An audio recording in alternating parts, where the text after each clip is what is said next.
Left down one. If we look, top of the back is good. A lot of good things there in your setup, okay? But you almost just see there's a little bit of it as you get to the top of your back. So just before that club starts going down, your head kind of just starts almost pre-setting that, and it's almost that I'm going to give it some and really get the old beans and stuff to get some power.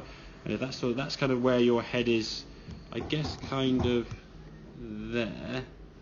As you start continuing on to the back, so you're already starting to dip, and then at the top of the back, so now you've dropped down a little bit, and then as you start coming the down, so now your head starts moving down, and that move now is going to get that club to be very much over the top. You can see your body just with the shadow there of your setup moving kind of a long way in front of that golf ball, and just got no room, so that club's going to be kind of very, very steep. If you do strike it well, it will be a good shot, but just very low, because you're de-lofting the golf club. If you do have to sort of try and move back up out of the way quickly, you might get a reasonable shot. Bit more luck than judgment, really, okay? As you're swinging through now, you can see your arms swinging through. Not really much of a release and hinge. Now, you compare this move here on the right, obviously, with your feet together. Same still full backswing, okay? But now your head can't really move to the left. It's actually got to start moving the other way slightly, which is what you've been used to doing, having to react to going down and up. Now, ideally, we'd want that to be staying a little bit stiller. That's basically your rotational point, so you're rotating around this.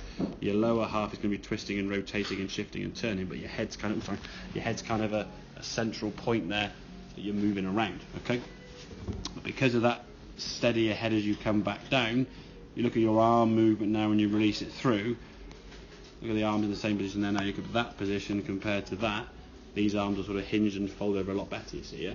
Now this is why when you did put your feet together, they were going left, because there's still a little bit of that. I need to swing the golf club in this direction to stop that cut. I feel that fade off to the right there, okay? Now when you get steep on it, your face stays open. It's going to be harder to square the golf club up.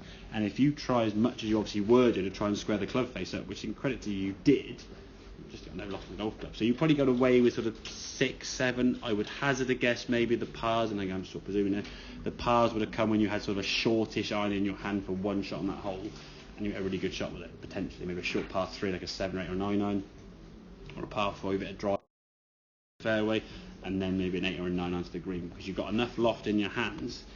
If when you do this move here now and you de-loft it, if you're taking off 5, 10, 15 degrees or whatever it may be, you've got 40, 44, 48, you get away with it. When you've got 3 and 4 and 5 iron, not much loft in the club to get the ball up in the air, okay? So we can get that sensation that you're rotating your body around. And I would say as a warm-up, so you hit some shots there, trying to just sort of maintain your head in a sort of stiller position as possible. Really good drill I get a lot of guys to do, A, with the feet together, and probably not much you can do it now this time of year, but get the sun behind you and just sort of see where your shadow would be and just see how still that sits. So when you swing, you're looking to see whether your head sort of maintains. If you look at your shadow on this one here on the left, you can see there's quite a lot of movement there, laterally with the head and the top half of the body moving along with the left. If you get too much of that, coming down a little on the steeper side.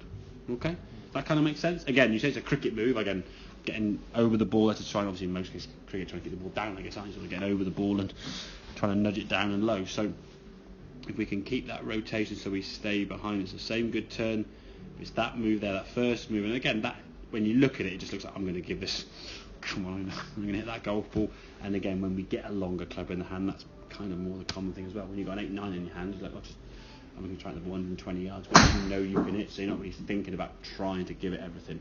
When you get longer clubs in your hand, like, come on, I'll give it a smack. Okay, so try to keep that more on a steady position there. That's good. Up to there, it's only from about there as you complete, and then it goes down to that move we've got to try and get rid of. Okay, make sense? Yeah. Excellent, good stuff, mate. Right.